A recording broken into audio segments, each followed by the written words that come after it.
ini hidup, kemudian wafat, meninggal. Ya, selama hidup kita punya tugas menunaikan perintah Allah, menjauhi larangan. Nah, dua tugas itu secara singkatnya disebut dengan takwa namanya. Hidup itu tugasnya meningkatkan takwa. Karena itu kenapa setiap Jumat kita yang laki-laki diingatkan supaya dibawa pulang ke keluarga. Ya.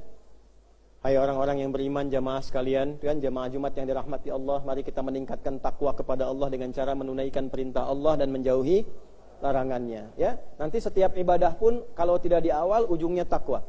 Salat, dzalikal kitabul la hudal lil taqwa. Siapa orang takwa itu? Alladzina yu'minuna bil ghaibi wa yuqimunas puasa. Ya ayyuhalladzina amanu kutiba alaikumus kama kutiba alal ladzina la'allakum haji wa tazawwadu fa inna khairaz zadit taqwa. Kurban kemarin, la yanalallaha luhumuha wala dima'uha walakin yanaluhu taqwa minkum. Hidup muamalah, inna akramakum indallahi atqakum, semua takwa.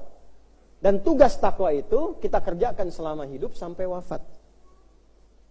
Nah, Allah memberikan statement, kalla lamma yaqdi ma amara.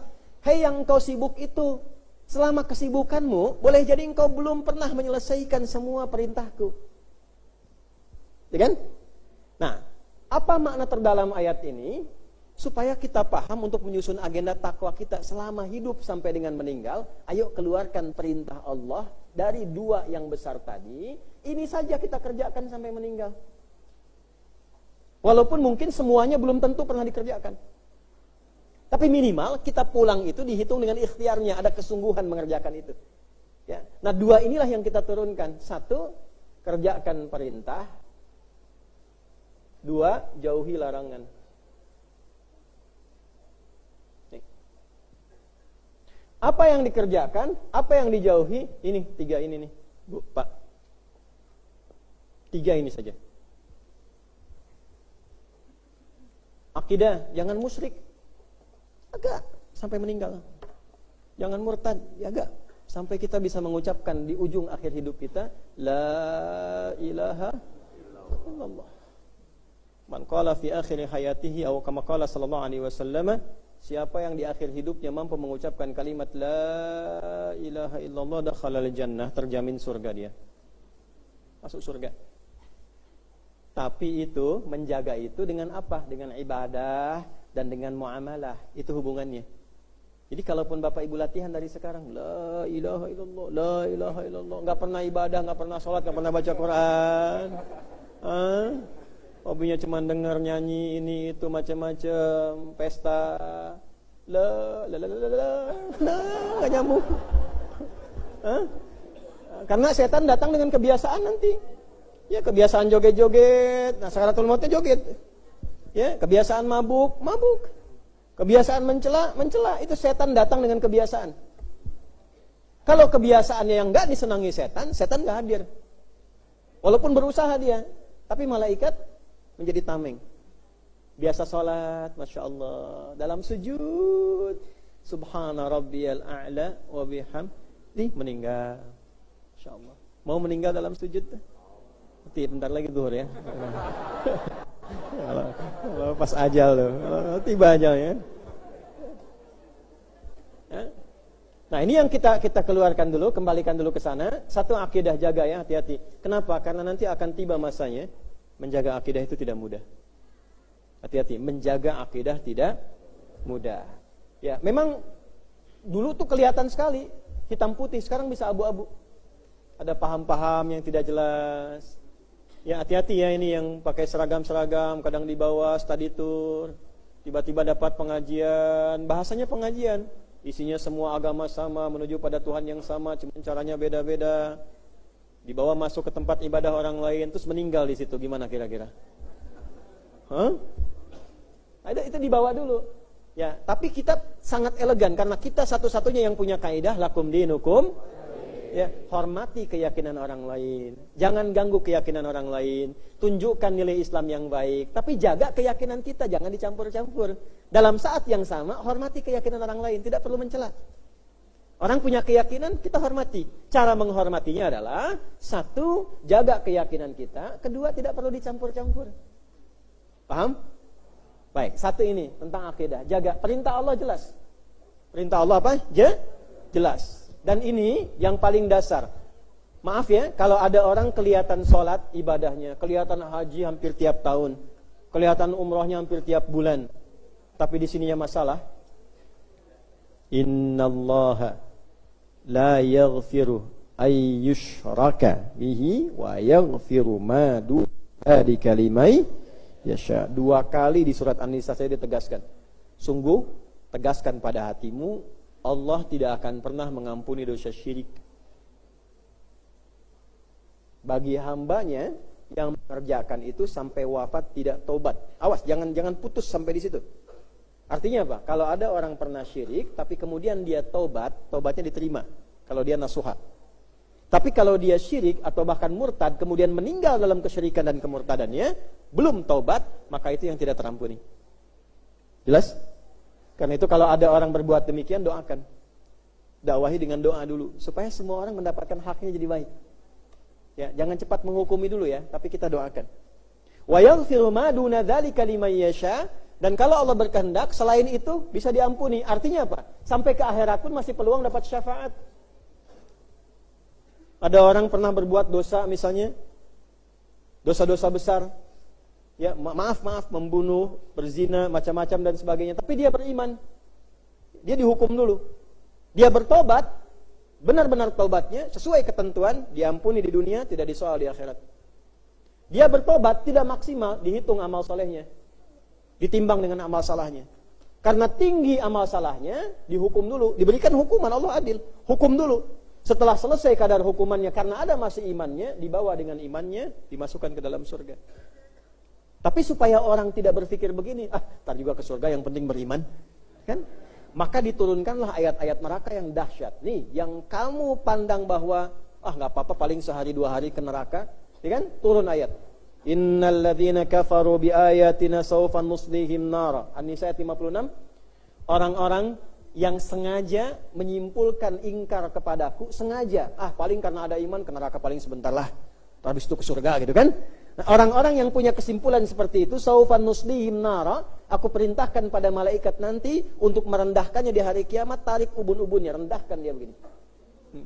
Kemudian celupkan, nusli itu celupkan, dicelupkan ke neraka. Ibu pernah bikin teh celup? Begini kan? Nah, nanti caranya gini, celupkan, angkat lagi. Celupkan, angkat lagi. Kullama najijat juluduhum baddalnahum juludan ghairaha liyadzuqul adzab. Setiap diangkat, dibalikin lagi sampai kulit-kulitnya, sampai indera perasanya sempurna lagi. Ini gambaran begini, kalau ada yang dicambuk, kan kena kulit kan indera perasa ya, sakit kan? Tapi cambukan kedua, ketiga, setelah terkelupas, terbiasa, agak berkurang kan sakitnya? Nah ini, masukin neraka, angkat, dikembalikan lagi kulitnya, supaya terasa lagi seperti yang pertama. Nah, sekali celup berapa? 1 harinya kan 1000 tahun. Artinya, 1 detiknya kurang lebih 48 hari. Jadi kalau ada yang dicelupin sedetik aja, itu rasanya sama dengan 48 hari di situ. Masih mau? Hah? Tuh yang bikin-bikin AI kemarin tuh, wisata ke neraka, makan tuh neraka.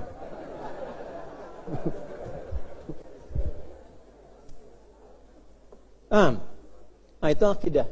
Nah ini masalahnya apa? Kalau persoalannya bukan akidah, masih ada peluang, walaupun tidak dianggap ringan. Tapi kalau akidah selesai, khalidina fiha. Ya, 2 naik ke atas muamalah. Muamalah itu nanti ada masuk nifak, hati-hati. Nifak nanti disambungkan dengan kufur. Di An-Nisa ayat 140, paling kiri sebelah bawah tuh di pojok. Ya, waqad nazzala 'alaikum fil kitabi an idza sami'tum ayatillahi yukfaru biha wa yustahza'u biha fala taqudu ma'ahum hatta yakhudu fi haditsin ghairi innakum idzam mithluhum innallaha jami'ul munafiqina wal kafirina fi jahannam jami'a. Jahannam. Telah tetap ketentuan dalam Al-Qur'an, ketentuan dalam ajaran Nabi.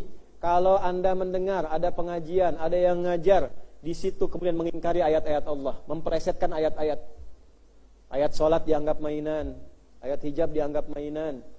Ya, sholat itu kan untuk mencegah perbuatan keji dan mungkar. Kalau kita sudah bisa mencegah perbuatan keji dan mungkar, nggak perlu sholat lagi. Kasih tahu, fulan meninggalkan sholat itu termasuk perbuatan mungkar. Artinya kalau Anda tidak sholat, Anda masih mengerjakan yang mungkar. Nah, ditemukan nggak yang begitu? Temukan. Nah, kalau menemukan yang seperti itu, atau wayustahza'u biha, ngelok-ngelok. Yang satu mengingkari, satu ngelok-ngelok. Yang menarik apa? Ternyata yang berbicara yang mengaku muslim.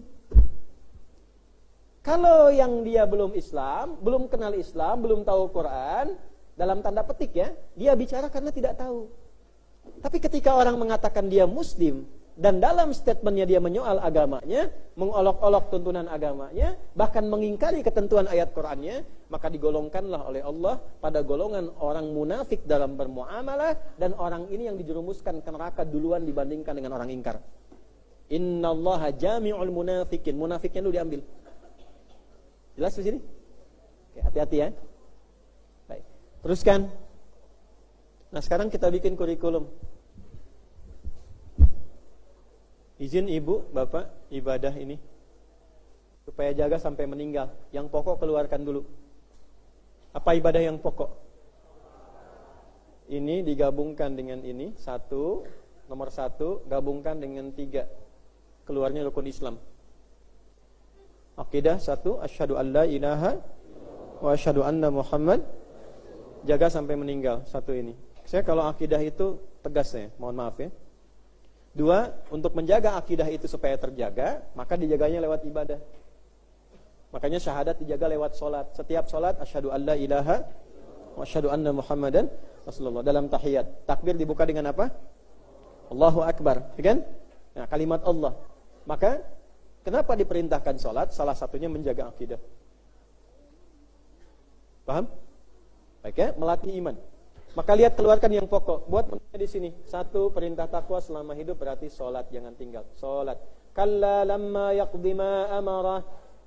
Ya, sekali-kali jangan pernah kesibukanmu membuat engkau lalai atas perintah Allah. Karena semua perintah Allah belum tentu engkau telah tunaikan, sementara semua nikmat yang kau butuhkan aku telah berikan. Lihat perbandingannya. Aku telah berikan semua nikmat yang engkau butuhkan, sementara engkau belum mengerjakan semua perintah yang telah aku sampaikan. Dan walaupun sedikit, aku masih terima. Yang tidak sebanding dengan nikmat yang telah aku berikan. Allah ngasih 100% nikmatnya pada kita. Kita ibadah masih 60%. Nggak sebanding dengan nikmat. Ini pun masih Allah terima. Makanya disebut asy-syakur, yang menerima walaupun kadarnya hanya sedikit. Nah, karena itu jangan simpulkan bahwa amal kita itu sudah maksimal mengantarkan ke surga. Belum tentu. Kalau bukan karena rahmat Allah, nggak cukup ini dapat surga. Rahmat itulah yang kemudian menyempurnakan amal usaha kita yang kita kerjakan ikhlas karena Allah. Maka apa yang perlu dikeluarkan dari sini? Semua jenis sholat Bapak Ibu coba keluarkan menunya. Yang fardu 5 waktu tuliskan. Kemudian buat menunya dalam setiap bulan keluarkan. Bulan ini jam berapa subuh, jam berapa zuhur, asar, maghrib, isya. Punya waktu catatan sholat. Nanti dalilnya Quran surah 4 ayat 103. Inna salata kanat 'alal mu'minina kitaban mauquta. Bahasa terjemahan bebasnya, orang beriman itu dia tahu waktu salat. Standar. Jelas? Oke. Kemudian tambahkan dengan yang sunnahnya. Minimal selama hidup pernah mengerjakan sekali. Yang belum pernah salat duha, minimal selama hidup sekali duha. Ya? Yang belum mengerjakan tahajud, minimal nanti malam. Ya? Salat tahajud minimal pernah sekali. Jadi nanti kalau dihisab, bukunya dibuka, kitabnya dibuka, kita bisa rasa bahagia. Alhamdulillah. Ya Allah, kita kan enak dialognya. Ya Allah, engkau perintahkan sholat, aku sholat. Dibuka filenya, benar nggak sholat? Terus dicek, sholatnya pencitraan apa bukan? Hah? Ya kan? Nanti dibuka tuh, lihat. Nah nanti yang kurang-kurang, oh ini yang fardunya yang subuh ini nggak niat betul subuhan. Tapi narik perhatian orang gitu kan. Oh nggak niat betul subuhan. Karena di subuh itu ada tambahan nasi subuh kan. Jadi target kesananya yang ditarget tuh nasinya gitu kan. Snacknya. Maka misalnya 30%, nasinya 70%. Ini keluarkan. Bikin menu ya. Menu sholat. Setelah itu apa lagi perintah Allah? Setelah sholat apa? Zakat kan? Nah, coba lihat, selama hidup pernah zakat nggak? Gini, jangan simpulkan dulu begini, zakat untuk orang kaya. Jangan simpulkan begitu dulu. Karena perintah Qur'annya, berusaha kita selama hidup bisa zakat. Usaha. Jadi yang dilihat nanti usahanya. Kalaupun nggak sampai selama hidup untuk berzakat, minimal kita pernah berusaha selama hidup untuk bisa zakat. Paham nggak? Wa aqimus sholata wa atuz. Ya, dirikan sholat kan setara, wawunya ma'iyah kan? Engkau menunaikan sholat, seperti engkau semangat sholat itu, berusahalah dapat sesuatu untuk zakat. Kalau belum sampai, turun infak. Ya, untuk zakat 85 gram emas misalnya dikalikan, sekarang berapa? Hampir 2 juta ya? Wah, itu 170 jutaan. Saya belum dapat nih segini, tapi saya punya 700 ribu. Saya mau latihan infak 100 ribu. Saya mau latihan infak 1000. Keluarkan ayat-ayat infak. Nah, yang jarang dibahas ini, ibu, bapak, kalau anda mau infak, mana yang ditunjukkan oleh Quran? Ada nggak dalam Quran tabel infak? Keluarkan tabelnya. Contoh, infak prioritas 1 keluarga. Dalilnya Quran surat 4 ayat 34. Maaf ya, ini ada perhatian kita ke Palestina misalnya. Bagus, alhamdulillah, kan? Tapi juga proporsional. Jangan sampai anda punya uang untuk nafkah keluarga, anda berikan misalnya untuk keluar, dan keluarga anda nggak makan. Ini secara fikih masalah.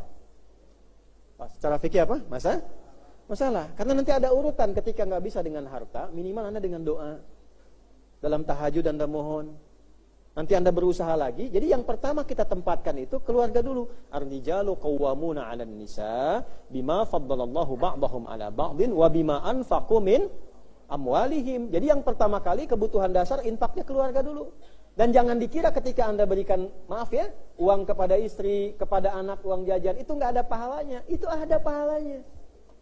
Nanti filenya akan dibuka. Ya, dan kemana itu dialokasikan? Itu akan dilihat. Nanti setelah itu turun yang kedua, Al-Baqarah ayat 215, 5 golongan. Jadi kalau belum bisa zakat, saya uangnya nggak pas buat zakat, anda keluarkan infak untuk menaati Allah selama hidup. Jadi ketika filenya dibuka, apa yang pernah kamu lakukan dengan perintahku? Ya Allah, aku memang belum bisa zakat seperti apa yang telah engkau ketahui dengan sempurna, tapi aku berusaha untuk infak. Yas'alunaka madza yunfiqun. Mereka bertanya padamu Muhammad, bagaimana cara infak? Qul ma anfaqtum min khair. Kalau mau infak cari yang paling bagus, enggak harus uang. Enggak ada uang, makan bareng-bareng, bagi tetangga walaupun sedikit. Yang penting menaati Allah dan Rasul. Jelas? Ya? Ada uang bikin anggaran walaupun sehari 1000, jangan lihat nilainya. Saya ingin mematuhi Allah, terserah, saya enggak lihat pandangan manusia. Saya pengen mematuhi Allah. Lil walidain, satu orang tua. Ini yang hebat-hebat, yang punya mobil, yang macam-macam, lihat ayah ibunya tuh. Ayah saya sudah meninggal, beramal apa untuk cahaya bagi ayah anda di alam kuburnya? Paham? Wal aqrabin, kerabat terdekat. Ada 2, jalur keluarga dengan tetangga. Wal yatama, anak yatim. Wal masakin, orang miskin. Wabni sabil, orang yang kesulitan perjalanan. 5. Baik. Sudah. Baru setelah itu jauh, Al-Baqarah 261. Ya, perhatikan kalimatnya. Matsalul ladzina yunfiquna amwalahum fi sabilillah kamatsali habbatin ambatat sab'a sanabil fi kulli fi kulli sumbulatin mi'atu habba wallahu yudha'ifu liman yasha wallahu wasi'un. Baru infak jauh, Bu, Pak. Diurut. Nah, ini maksud saya begini, bukan jadi informasi. Bapak Ibu bikin tabel. Ini saya kasih PR ya. Bulan depan bikin tabel begini. Salat. Menu sholat. Apa saja jenisnya? 1, 2, 3, 4 sampai selesai. Bapak Ibu bikin, nanti saya coba bikin juga. Di sini bikin checklist selama hidup sudah atau belum, checklist atau belum begini. Ya. Kalau sudah, alhamdulillah. Kalau belum, tulis di sini. Sesibuk apa saya belum pernah menunaikan ini? Kalau belum nyampe ke hati, tulis, Adi kamu akan meninggal. Nih. Ya. Kalau belum juga, Adi ditanya nanti sama Allah, kamu sudah sholat ini apa belum? Ya. Ini zakat plus infak. Terus 4 apa setelah itu? Keluarkan menu puasa ya, selain Ramadan apa saja. Ya, ini di bulan apa sekarang? Al-Muharram. Nanti tanggal 10 ada juga ya, Asyura. Dari 9-nya bisa. Kalau nanti nggak sempat 9-nya 10-nya. Nanti 11-nya bisa puasa juga. Ya, puasa sunnah Senin, Kamis, Ayyamul Bid. Ya minimal selama hidup pernah sekali lah. Ya, supaya ngisi file. Filenya keisi kan daripada enggak kan? Ya, kan kalau di absen malaikat ada semua. Ya. Nah, terakhir haji umrah. Nah, sering diterjemahkan gini, bagi yang mampu. Saya suka menerjemahkan berusaha untuk mampu haji dan usahanya itu yang dilihat. Nabung, bukan ngutang. Nabung aja. Nabung aja. Ya, kemarin saya rekomendasikan kalau bisa dana talangan hapus aja itu. Mendingan nabung, hapus aja udah. Itu yang bikin antrian panjang. Nabung aja, nanti begitu pas sesuai biaya berangkat. Belum pas tabungan masih ada. Itu akan dilihat, dinilai, malaikat catat itu. Jadi walaupun belum menunaikan haji, usahanya tercatat. Boleh jadi usaha itulah yang menjadikan mabrur di sisi Allah Subhanahu wa taala.